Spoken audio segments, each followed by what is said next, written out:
తమిళనాడు పోలీసులపై నాటుబాంబు విసిరి తప్పించుకున్న కేసులో పరారీలో ఉన్న నిందితుడిని అరెస్ట్ చేసినట్లు ఉమ్మడి నెల్లూరు జిల్లా తడా పోలీసులు తెలియజేశారు.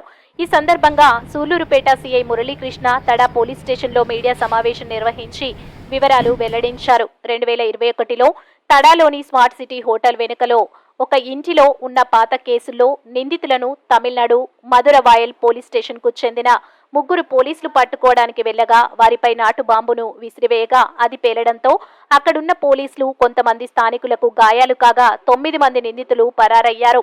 వీరితో పలువురు నిందితులను అరెస్ట్ చేసి రిమాండ్కు తరలించారు.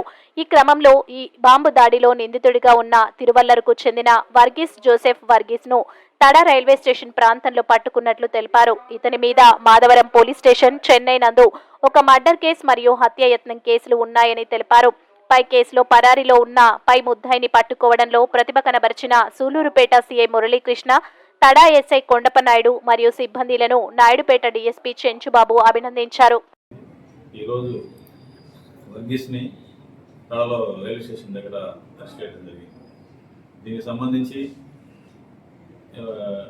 ఒక 10 days బ్యాక్ కూడా ఒక పీటీ వారెంట్లో కనకరాజన్ అనే అతను కూడా తమిళనాడు జైల్లో ఉంటే అతను కూడా తీసుకొచ్చి కోర్టులో ప్రొడ్యూస్ చేయడం జరిగింది. అదేవిధంగా ఈ పెండింగ్లో ఉన్నటువంటి ఎన్నో రోజుల నుంచి పెండింగ్లో ఉన్నటువంటి కేసులో, అంటే పోలీసు వారి మీద దాడి చేసినటువంటి కేసులో ముద్దాయిని పట్టుకోవడంలో విజయం సాధించినటువంటి కొండపనాయుడు గారిని ఎస్పీ గారు, డిఎస్పీ గారు కూడా అభినందించడం జరిగింది. మరిన్ని న్యూస్ అండ్ అప్డేట్స్ కోసం ప్లస్ న్యూస్ ఛానల్ ను సబ్స్క్రైబ్ చేసుకుని బెల్ ఐకాన్ ను ప్రెస్ చేయండి.